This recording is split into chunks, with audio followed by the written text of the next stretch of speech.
Hello everybody, I'm Matt Micucci coming at you from the 2023 Berlin International Film Festival and its European film market with another episode of the Showcast on the film verdict. This is a series of candid conversations from film festivals and film markets all over the world. Fire up an Audiotini and listen to the audio waves as they fly through the air. Iranian cinema is recognized as one of the most innovative and exciting in the world, but it's also one of the most troubled.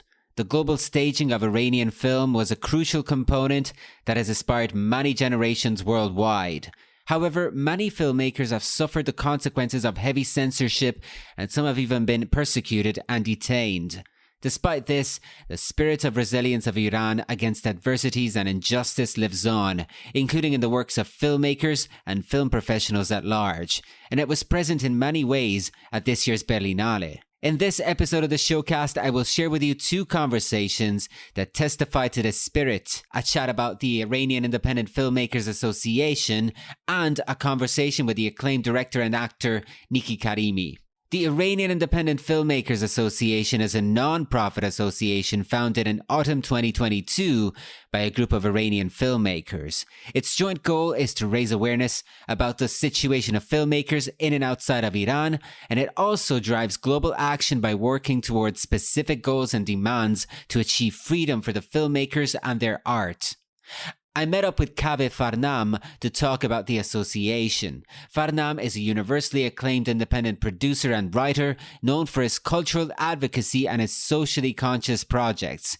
He's also the founder of the Czech-based Europe Media Nest company, which has the mission to produce films, support young talents, and sponsor events that shed a light on the real and true image of current Iran. Farnam is also a prominent member of the Iranian Independent Filmmakers Association and spoke with me about its genesis and its missions. Hello, Kaveh Farnam. Nice to meet you. Pleasure. Good to see you too. Welcome to the Showcast. This is our first one of the first interviews that we record for our podcast series, and I could not be happier to be speaking with such a foremost producer and artist as yourself, and also representing the Iranian Independent Filmmakers Association, which is something that I really want to be, I'm really fascinated by. So just for the benefit of those who do not know anything about this association, how would you introduce it? Can you tell us a little bit about its history and its mission? First, it's not the old association, that officially we announced it in 28 November. So it's not a long time. But I think that during these few months, we did a lot. The main concern, that we have all the different documentation internally, that for the member, clear that what we are doing. And the first statement that we released for the announcement of the IIFMA, obviously we clear a few points, and we mentioned that they are the points that because of that we are get around each other. The first thing that we're gonna support the big revolution in Iran, which is coming, woman life freedom, as a symbol of this revolution. This is our responsibility to take care of revolution and the people who's getting involved in it inside the Iran, and we try to be their voice and publish their voice everywhere. Secondly, we want to support our colleagues and filmmakers who's under risk in Iran. They were in the jail at that time, many of them still suffering with the jail, too many limitations and pressure through government. Third one, in last decades, I can say that many of the government organization and government principle in Iran, they get involved on making film. They try to show an unreal face of Iranian society to the people. All the people are happy, they are enjoying the different things which is happening. This is also one of our mission to stop the regime propaganda through this cinema. This, in one way, we are making the film which is showing the real face of Iran, and in the second way, we try to explain for everybody that this kind of advertising and propaganda is doing by regime.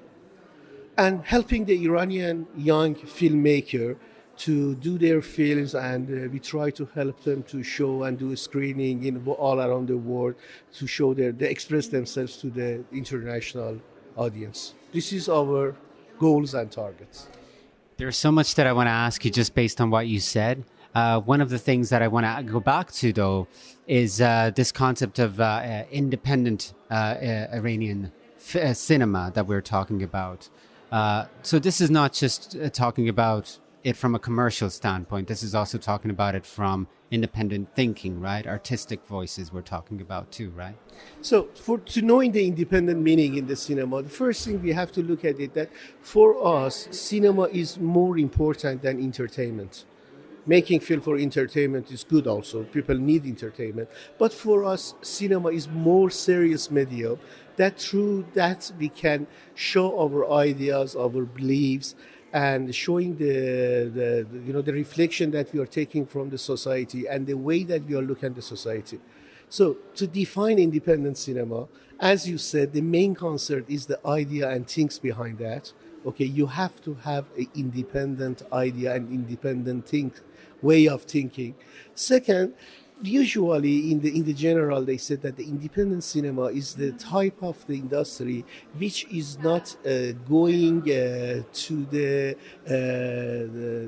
capital and resources which is coming through the government and from some different organization who with this money try to give a direction to your belief and the way that you are looking. So if you are thinking independently and if you try to make your film without any budget which is decided for you, make decision for you, then we can call it independent cinema. And what about the newer generations of filmmakers that are on the rise? Because as you're saying that, financing movies through maybe state funds and all of this, I'm also thinking of film education. Is that also impacted? And is that something that you're keeping an eye on too? See, you have to, let's start from the end. You have two types of education. One is the official education that you are going to the universities, going to the colleges and everything. So in a country like Iran, everything is dependent to the government.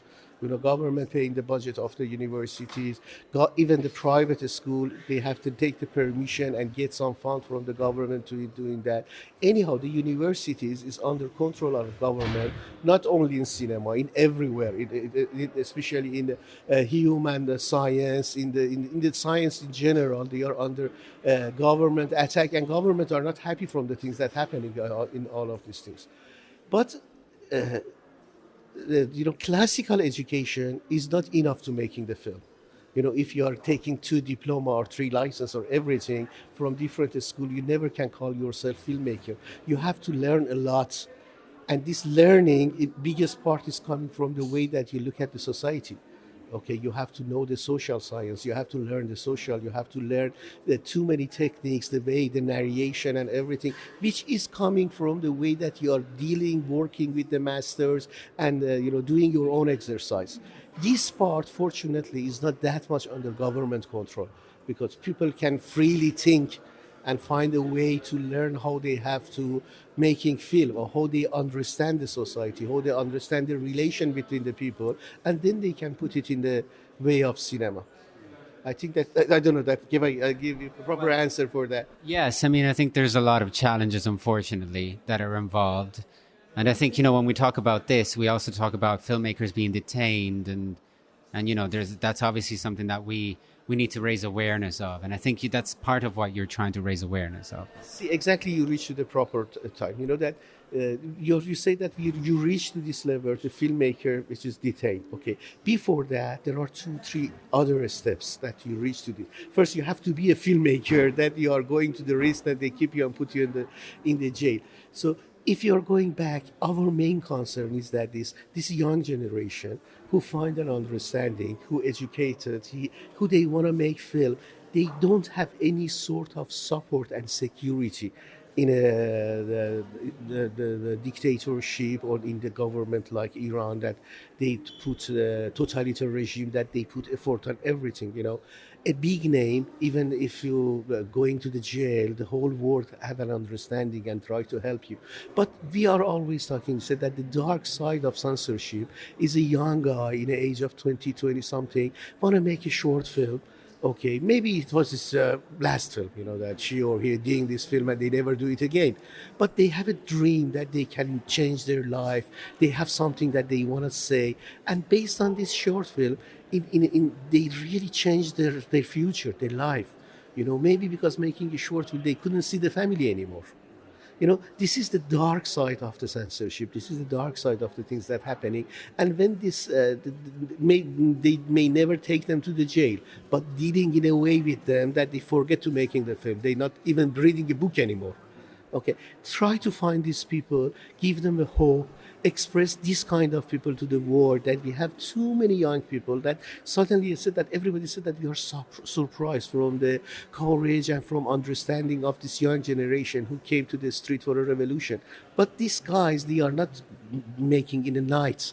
They were in the society. We never saw them because they was in the dark part, which is government make it. So this is, I think, that our biggest responsibility, to give a little bit hope to these guys, try to help them, maybe with a small amount, or maybe sometimes only listening to them, okay, and try to help that they can make their films, and they believe that they can do something, they can do changes. Then the big names are coming out from these people. And, another thing that I'm curious about is how much of what the association does is also a way to, tell the rest of the world, we're here, by the way, we're still here, just kind of represent, in a way, what's happening in Iran at the moment. See, in the 3-4 months, I think that we did a lot. No, we are here. That today many of the people are coming here. Even you are coming. You are as somebody who's trying to find a new subject and looking around. Finally, you find us. Yourself and see. So we are here. We have our woman life freedom on the wall. We have the movie to showing what the savage is doing in the street for Iranian people. I think that we did it. We did a big part of it. But this is just a start. We have a lot to do. That we have to make this organization bigger, we have to make it more official, we have to make it more organized, we have to bring more people to this, and we have to do something that really affects in the daily life of the young filmmaker in Iran. We have a long way to go. Even we think that if there are some changes happening in Iran government, for example, and the political power changing, okay, is not a meaning that they finish our job. Is going to continue, because in the new political structure, we have to say that filmmaker has right to talk, has right to think, has right to make film in any way that they like. Nobody could stop it. And we have to follow it, have to continue this. Yeah, protect the artistic vision. You did mention that this is a relatively new association, but I just want to go back to what the response to it has been. Have you felt an enthusiasm about it from people, from members of the Iranian film community, but also from other people? And also, have there been detractors? Have you faced challenges, perhaps, because of some of the things you represent and some of the things you say? So for sure, we do have a lot of challenges. More than everything, I'm telling you that in the last 120 years in Iran history, we never had democracy. Okay, we never had union, we never had politics party. Even the parties and these things is coming for a short while and go. And some of the activities, some of the semi-organized activity that you are doing, this is under government attack and under government control. So more than everything, we should learn by ourselves that what is the meaning to work in an organization, how we have to make an association, and how we have to really understand each other for the democratic process in running an association. So more than everything, we are the members, we have this challenge to learn it, because we want to do it in a democratic way, so we have to learn more than everything. So many of the people, they are not believe on us, because they feel that many organizations, many things like that is happened in Iran, but after a while they stop. Somebody take it to the left side, somebody take it to the right side, or fighting together. So many of them, they are not believe on us and say that, okay, after a few months it's going to be a stop. There are too many challenges. Some of the people, they try to copy us and say that there is another association or something like this, which is all normal. It's happening. So these challenges is continue. It's become somehow for many of us, it's become the full day job, full time job. But the good things that all of us we believe on it, and we are happy with the result that we get in the short time, and we knew that we can make it bigger and continue that. Well, certainly, one thing that I think is going to contribute to the growth of this association, especially so early on in its lifespan, is its presence at, possibly one of the most important film markets in the world, the Berlinale. So, given the fact that we are recording this interview from the IFFAM, maybe the listeners can hear some of the hustle and bustle in the background. What are your hopes here? What are your activities here at the Berlinale? Just in general, what do you hope to take out of this first edition of the IFFAM that you guys attend? See, to be honest, if a few months ago somebody telling me that you're gonna be in IFFAM, in the big, as you said, biggest film market in Europe, and you have a stand there to talk about the association, I never believe it. That it's happened first of all because of the Berlinale. They reached a good understanding, and they found out that many of the companies which is coming here, they are not doing film business, they are doing regime propaganda. And this is one of the topics that I said that this is our first statement. Thanks to Berlin, they understood that this is happening, so they try to stop them. Then we have a little bit conversation for them to prove that there is an association and we can stay on it. And to be honest, it was too much new for us. As a film producer, I used to come here and I stay other side of the stand, that I come in here to have a discussion with the film distributor, or I don't know, doing some interview that they want to sell our films and such as these things. I never thought that maybe I'm coming and sitting in other side. Yeah. So, and we are not here to selling the film again, because we are here to only introduce these things. But because anyhow it's a film market, we decided to sort of introduce the project which is happening at the moment and the way that Iranian independent film and industry going to look in the short future. Means that in 1-2 years, what kind of projects may come from Iran, what type of film we're gonna have. That we have an introduction on 19 to talk about that, how is the future is going to look like. So it's a chance that we can make the distribution or the producer ready that what kind of film that you will see as Iranian subject in the next future. Then we try to bring the Iranian who's active in industry in how together. We will have a get-together after 2 days. We invite many of the people, Iranian, who are living in Berlin, to come and sit together, to know each other more, and taking their ideas. Maybe based on their idea, we can develop the association more and ask the filmmaker to join us. This is the step that we thought that we can do it in here. Making some interview, try to raise. Today you saw that the minister came here. It was good for us. And we had some clear demand that for our colleagues who's under risk in Iran, we have some clear demands that we can tell her that we need these things. And because these demands are realistic, they understood it immediately, which is good. So this is the step that we done. I don't know that what's going to happen next year, what position we can give. Maybe we reach to this point that IFMA could help the young people to distribute their film. We never thought that because we are a non-profit organization, and anyhow distribution the film or even introducing the film to different, it's sort of a business act. We don't know, but maybe we can do something like that. Maybe we can, collect some money resources, some finance resources, and we can start to offer some of the people some budget to doing the film. We have to see that how it's going. At the moment, we are not thinking about that, but there is the possibility that may go, and we have to see the feedback and result of the film market to see that how it's going. Well, we'll definitely watch this space for sure. And I think there are several ways to kind of keep in touch with new things that are happening with the Iranian Independent Filmmakers Association. There's a website too, IIFMA.com.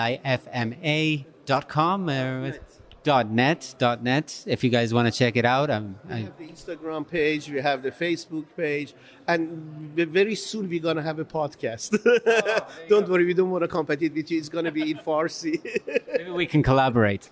For sure, it's a very good idea. Because anyhow, in our members, we have many of the people who has the nice voices and they are familiar, they are doing the dubbing or they are doing the radio. Even we have the potential. They see that maybe it's a way because it's very flexible as you are doing. You don't need to sit in the big place, as having heavy equipment and such as this. And this is flexible, and I find that even in Iranian, the new generation, they are listening to the podcast. And I think that podcast is a very good medium. People they can really enjoy and look at it. Maybe we have a podcast, I don't know. Exactly, yes. Thank you very much for joining us. Thank you so much. I appreciate it. Thank you. Thanks a lot. Having learned about the Iranian Independent Filmmakers Association, we now turn our attention to one of the most acclaimed Iranian female actors and filmmakers of her generation. Niki Karimi has starred in several works and received many awards for her performances. As well as being a close collaborator of the great Abbas Kiarostami, she launched her own career as a filmmaker in 2001 with a documentary about infertility titled To Have or Not to Have. And her fiction feature debut, One Night, premiered in Cannes in 2004. Karimi was one of this year's esteemed guests to have chosen a movie for the Berlinale's retrospective strand named Young at Heart, Coming of Age at the Movies, dedicated to being young and growing up as a collective cinematic experience. For this strand, Karimi chose the Kiarostami masterwork Where is the Friend's Home from 1987, a great starting point for a conversation with the artist. Niki, thank you very much for joining us. Welcome to the Showcast. Thank you, Matt. It's a real pleasure to have you here. We are speaking from the Berlinale, very special occasion. You've selected a wonderful film for a retrospective section. It's called Where is the Friend's Home from 1987 by the great master Abbas Kiarostami. And it's a great starting point for our conversation. Why did you decide to pick this movie? Okay, Matt, I believe you haven't born that time. But Close. 2 years off. yeah. So, when I was 15 or 16, I came back from school, and sometimes I put on the TV and I saw this movie. I remember what I felt. I felt so shivering and feeling so emotional. Because one of the books that I really like is The Little Prince by Antoine de Saint-Exupéry. I thought it's quite similar to this film, searching for yourself, and it's a so poetic film, and I really touched. And this feeling has been going on until now. Right. It is one of those timeless classics. I feel also, when it comes to Kiarostami, I was telling you before we started the recording, it's a good beginner's film into the body of work that, Kiarostami left behind. You collaborated with him throughout your career, and he was such an important figure for Iranian cinema at large. He's obviously much missed now, but what are your memories of him, and what do you think his legacy has left to the world? Because I knew him very well. I know him very well. So the thing is that he really believed in human being. He believed in relationship. He believed in what is going on between people. And in this world, all of us are apart. And we really try hard to be with each other.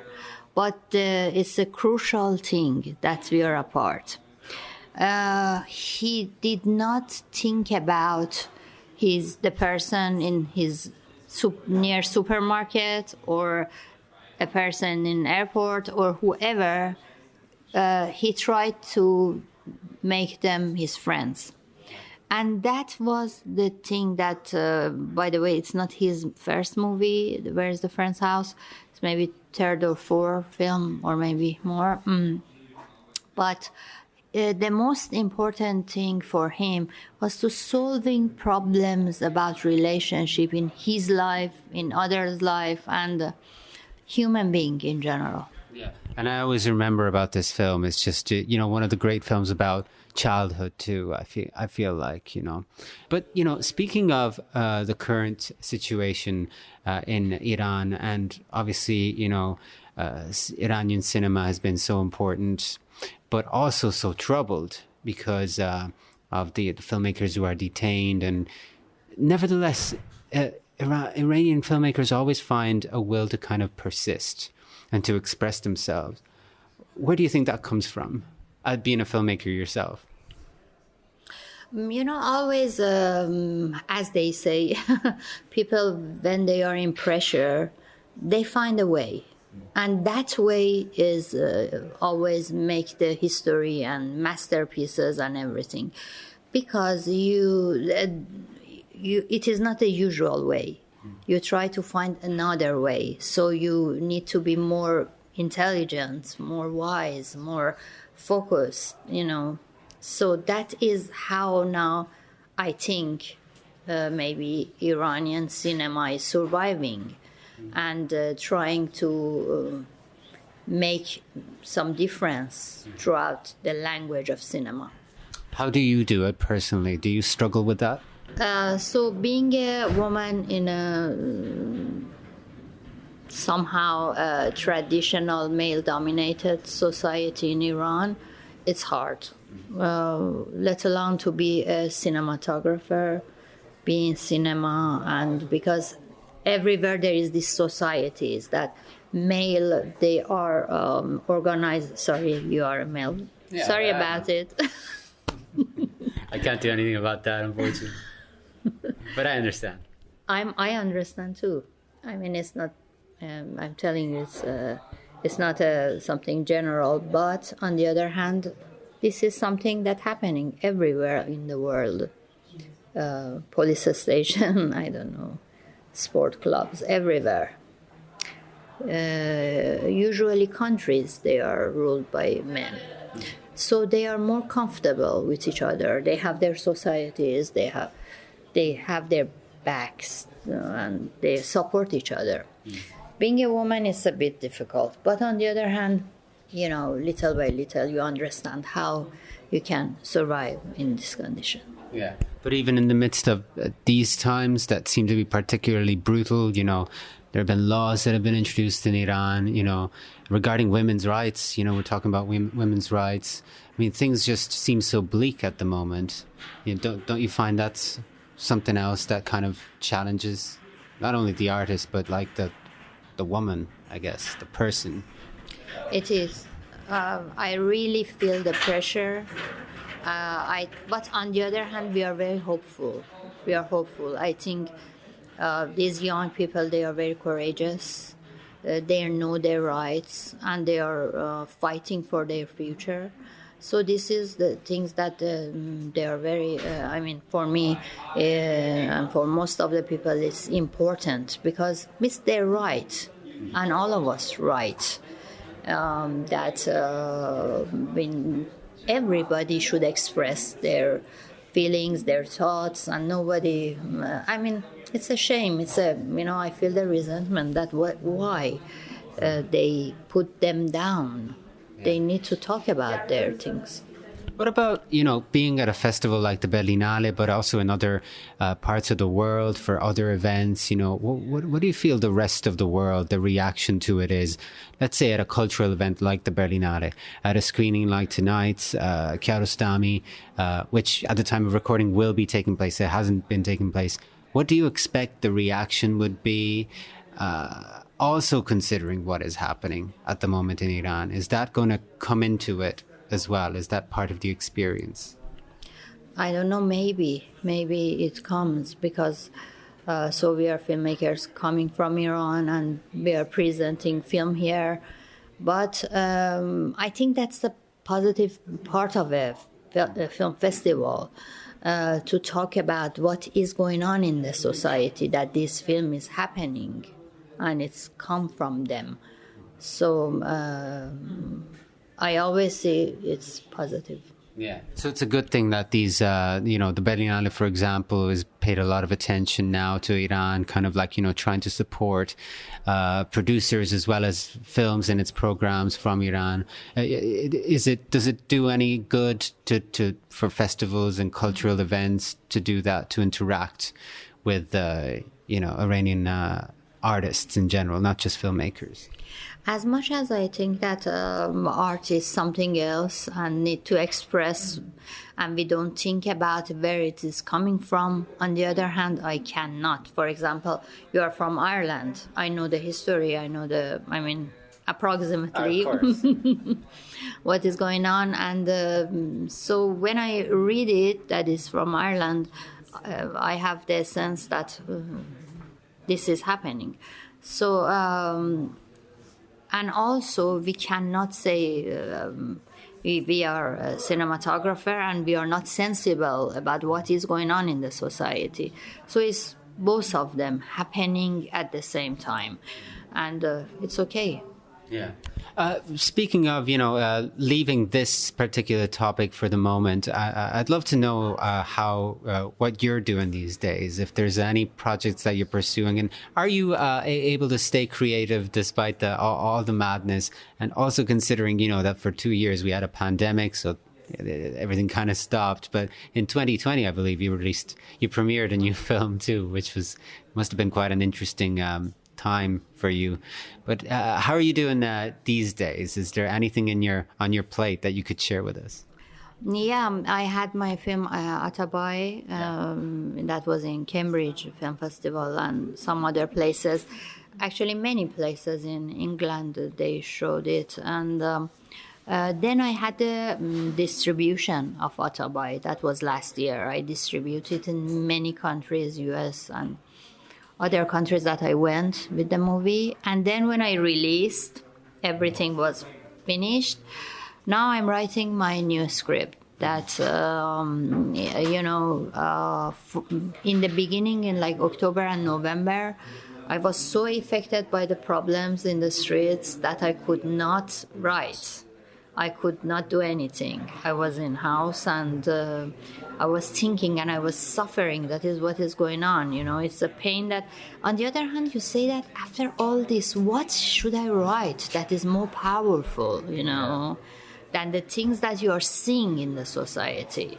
If you are a filmmaker that's talking about social problems, you need to be a mirror of it. But what? How? Yeah. Now is more powerful in the street. So, do you like to write? I mean, because writing, sometimes a lot of people say, there's two types of people. There are people who are like, I don't like to write because it's just me sitting at a table, looking at a wall, writing pages and maybe scrapping lots of pages, throwing them in the bin or whatever. It's really depressing. Other people are like, it's my favorite part of filmmaking because it's me and my little, just me and my universe for a while, and I'm just interacting with an open canvas. Where do you stand in that relation? Because you do everything, including screenwriting. You certainly wear many hats, but writing, do you enjoy it?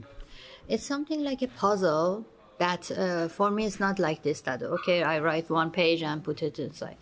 There's a puzzle in my head that it's really killing me, but I don't know from where I should start it. As like Margaret Atwood say, that you get the inspiration of the thing that is in your head. You say, okay, it's my dreams.